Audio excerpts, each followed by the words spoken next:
Hello, all of you nice people. Thank you for joining me today. It's such a pleasure to be with you. Thank you for your kind comments in the chat and after we post the videos. It sure is a blessing to be together, isn't it?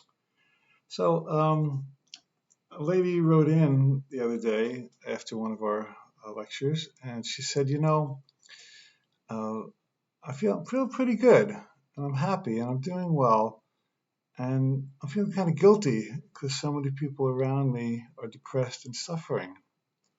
I thought that would be a good theme for a lecture because we've been taught to feel guilty for being happy.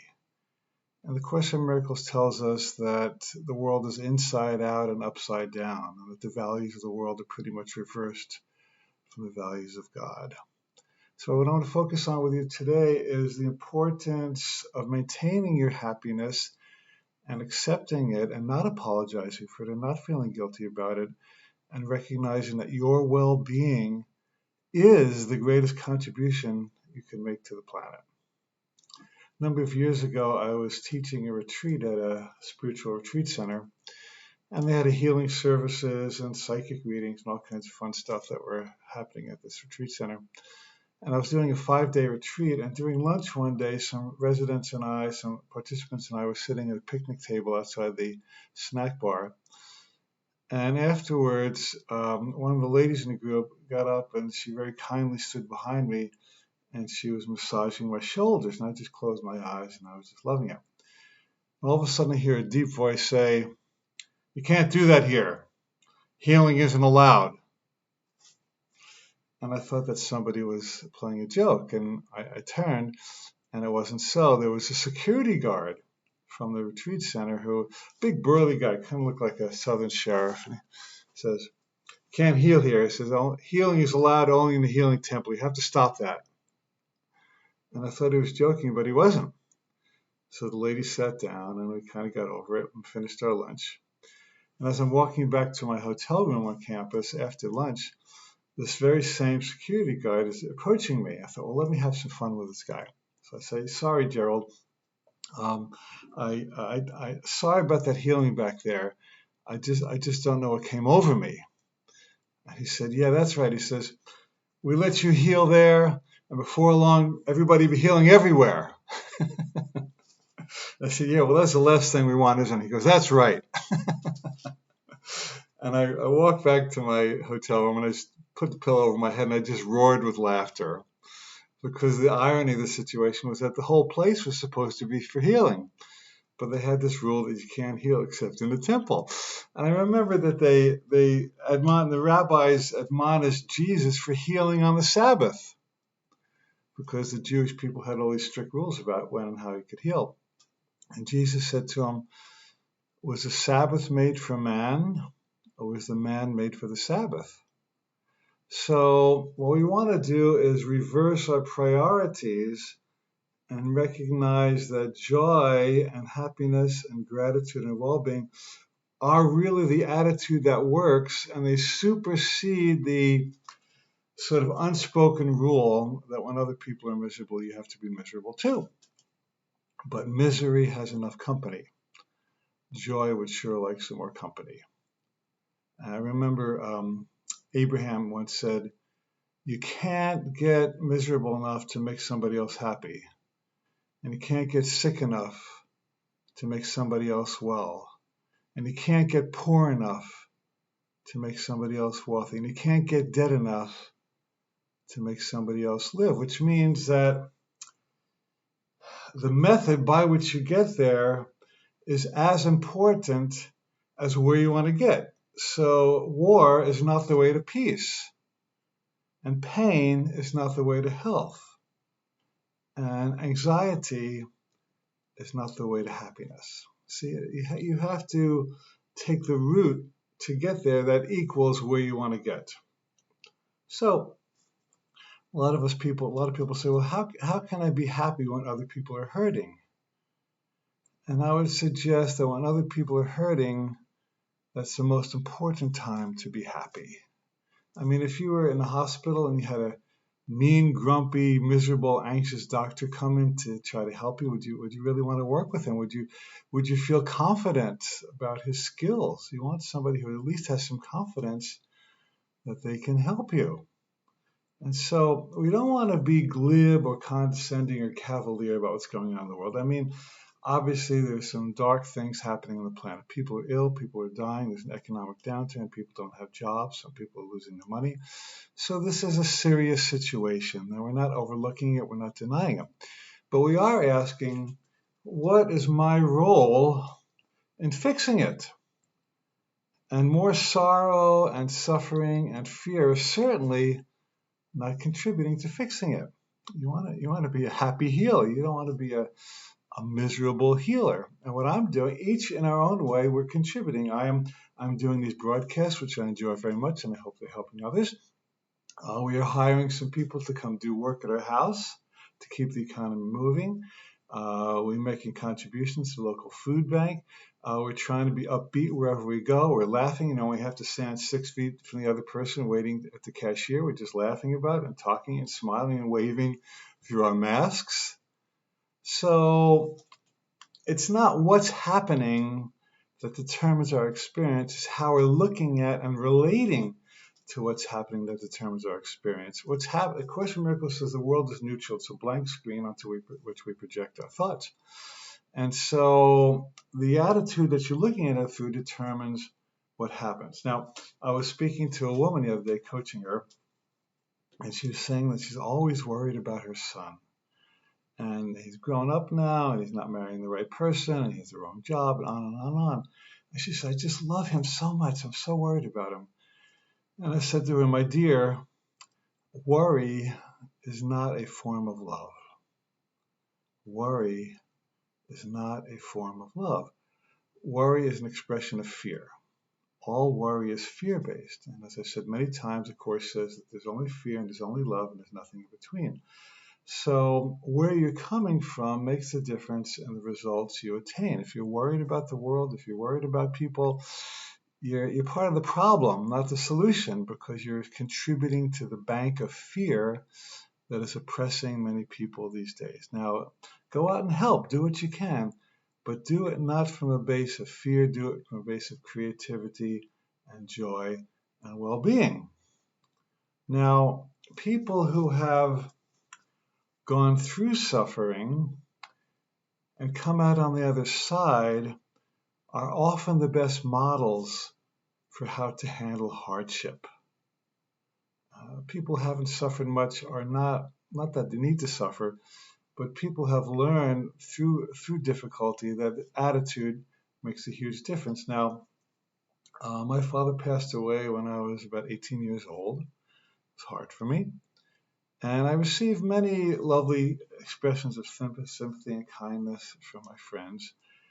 And the two that I remember the most are these. One was I had a friend who was a Unity minister, and she left a message on my answering machine. She said, sorry to hear about your dad. I feel your peace.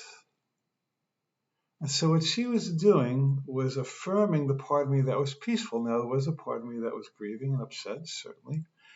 But she wanted to go to the place in me that was stronger and deeper and clearer than my upset. And I remember that. Isn't that interesting? It was many years ago, and I remember her phone call. And then a few days later, I was going to the Jewish temple, and as I was entering, there was an older man who was on the steps of the temple. And this man was the descendant of people who had gone through the Nazi Holocaust. And he was a boy at the time. And he had seen a lot of his family killed by the Nazis. It's a horrible, horrible thing. And as I was entering, he said, yeah, I heard about your dad. Yeah. How you doing? Okay. And he looked me in the eye and he said 3 words that I will never forget, not so much for the words, but for the way he said them. He said, pushing on, huh? Pushing on, huh? And what he was communicating, not so much with his words, was, I know what it's like to suffer. I know what it's like to see death. I know what it's like to go through pain. So I got it. And you got to push on, huh? You cannot wallow in the misery. You cannot wallow in grief. You have to get on with your life and find some attitude, some altitude that works. Because if you stay in misery for a long time, you're just going to be part of misery. So isn't that interesting that this man who had seen so much hardship had an attitude that was, I wouldn't say it was delightful, but it was positive in that, okay, we got to do it, we got to do it, we got to get on with our lives. And he was in general a happy guy. He opened up a butcher shop in Highland Park, New Jersey, and he worked with his sons and his family. And he had somehow come to terms with that tragedy, and he decided to get on with his life. And he was a lovely, lovely man. I'll always remember him. Now, another man I studied with that you all know, I believe, is Ram Dass. And Ram Dass was a great teacher. He passed on a couple months ago, as I think a lot of you know. And Ram Dass had a stroke when he was in his mid-60s, and he survived that stroke, and he made a comeback, and he was in his wheelchair for another 20 years or so. And I had the good fortune and honor to do some programs with Ram Dass. We became friends. And we co-presented a program once when I was interviewing him. I took the role of interviewer. And at the time, he had many physical hardships. He was in the wheelchair. He had limited mobility. He had this infection on his leg, and he had multiple physical infirmities. He was probably in his early to mid 80s at the time. So as I was interviewing him, I played devil's advocate. And I said, Ram Dass, what would you say to somebody who argues, there's a lot of hardship in the world. There's a lot of misery. People are suffering. And what can I do? I don't know how I can possibly be happy and find love when there are people who are hurting. What would you say to that person, Ram Dass? And he took a breath, and he would take his time to speak. And finally, he looked at me and he smiled. He said, change your mind. Another three words that made a huge difference. So what we're looking for here is a change of mind. And we're trying to move from guilt to confidence and from apology to trust. I had a friend once, and she had a girlfriend, and she told me that they would always apologizing to each other. They always say, I'm sorry for this, I'm sorry for that. So she said they made a rule with each other that when someone else would say, I'm sorry, the other person would say, you're not sorry, you're pathetic.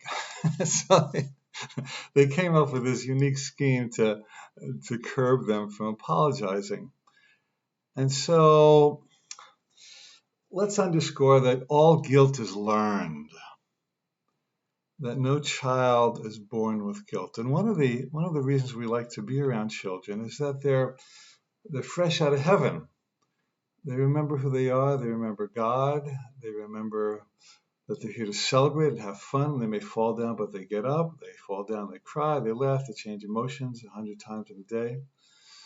And children remind us of our original innocence. And all guilt is learned. I remember after 9/11, I was scheduled to go to Australia to do a lecture tour. And if you remember in the States at that time, there was extreme paranoia about people at the airports, people that undress, and guards were going through your personal possessions in front of everybody else. It was really kind of a paranoid time, and everybody was assumed to be a terrorist unless you're proved innocent. And I went to Australia, and that wave of paranoia had not hit Australia at that time. And I remember walking up to the desk I was doing a domestic flight, and I just showed them my ticket. They didn't check my ID. They didn't ask any questions. And I just walked pretty much onto the plane without a lot of security. And I remember looking over my shoulder thinking, what am I getting away with here? What's wrong with it? I should be being checked 20 times. And a voice said, there's nothing wrong with you at all. I said, you just learned to feel guilty because people trained you to feel guilty. And so wouldn't it be wonderful? Wouldn't it be wonderful if at this hard time for a lot of people on the planet, that you and I made our contribution by remaining happy, by having compassion for people who are hurting, by serving where we can. I pray every day ardently for the healing of coronavirus. I pray every day ardently for the healing of the economy. I want to see people get back to work. I want to see people happy and healthy. But I also pray to maintain my own sanity in the midst of this and to be a light. And I know that you're doing the same thing. So you don't have to apologize for being happy. You have to trust that happiness is God's will for you. And if you and I are happy, we get to spill over and help others to find the same inner peace, which is what healing is all about. Thank you for joining me. Thank you for your comments. I love you so much. We'll see you again tomorrow. Have a fabulous, wonderful, happy, unapologetic day.